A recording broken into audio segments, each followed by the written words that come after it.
Both sides in the chemical contrail debate agree that aviation fuel, like all engine fuels, contains harmful pollutants. However, only the chemtrail believers claim that secret additives in jet fuel are being used in weather modification experiments. Could scientists test a random sample and find high levels of aluminum oxide or other unexpected compounds and solve the case? We traveled to Flint, Michigan in search of the best evidence. I'm a laboratory coordinator here for Kettering University. This is a small jet turbine. This device is a model of a larger jet.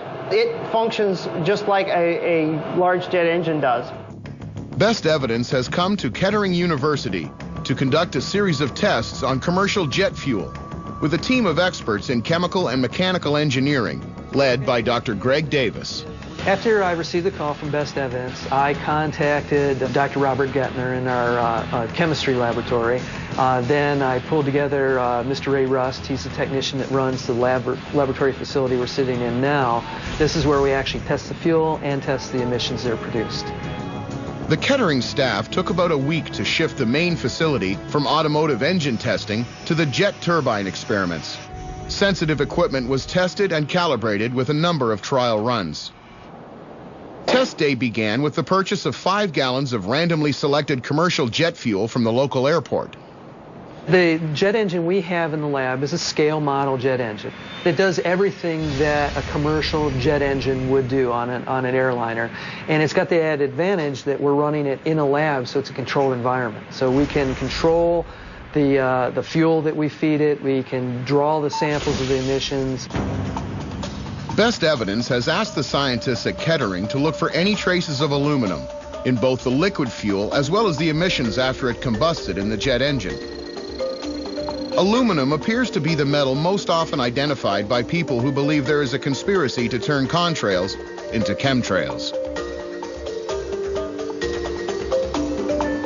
That would seem surprising to me just because of the issues that engines like this have with throwing strange components into the fuel. So it seems like if there was aluminum in the fuel, you'd have trouble with the turbine, for example, or you'd end up with metal plating showing up in the exhaust port. So it seems that that would introduce some definite problems that the engine designer would have to take into account for in order to make the engine survive that. While Ray Rust prepares the engine for its flightless journey using our sample of test fuel, Greg Davis selects the special quartz filters. They will capture samples of soot and particulate matter from the jet emission. Right. So what I'm doing now is I've just placed the quartz filter element into the holder. It's in here. So I'll be doing that with both of those. Now the problem you run into with these is the amount of particulate you gather is relatively small. So things like fingerprints can actually skew your sample so much as to be unreadable. So that's why what we have to use are tweezers to touch the filter elements. That drives off any impurities. Meanwhile, upstairs in the chemistry lab, Dr. Rob Gentner is preparing solutions to form the basis of several tests. So what I have here is a test tube with isopropyl alcohol in it. I'm going to place a piece of aluminum metal in there. I will then add concentrated hydrochloric acid, which will mix with the isopropyl alcohol and start to react with the aluminum metal that's in there. Sure. So it's reacting with the aluminum that's in the alcohol then, right? Yes. Okay. So I've taken some of the jet fuel, which you gave to me. There's some isopropyl alcohol in here. So if there's aluminum in here, we should see it start to bubble, see right? The continuous evolution of hydrogen gas. Right now what we're seeing is a separation of the layers between these two. It cleared right up though. Yeah. There we see the 2 layers, but we have no evolution of hydrogen gas. So at least in this sample, we don't have any aluminum. In order to further test the jet fuel for aluminum, Doctors Gentner and Davis decide on a more rigorous experiment using an atomic absorption spectrometer. The machine can detect the presence of substances down to parts per million.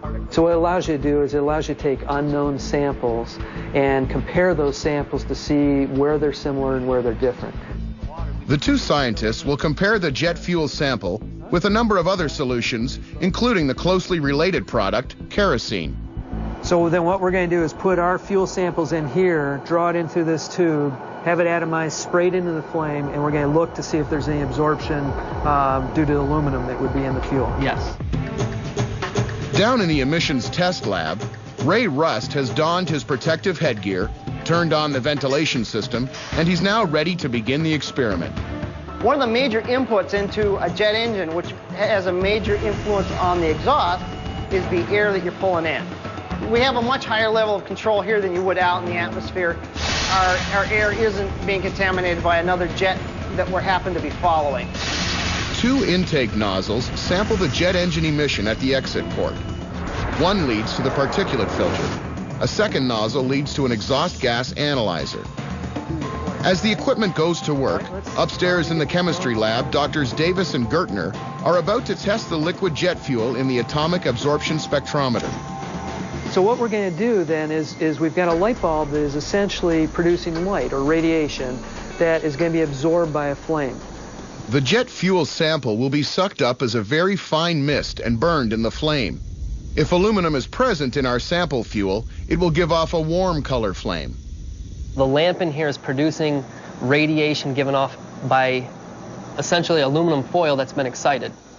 This aluminum-treated solution indicates how our fuel sample should look if the metal is present.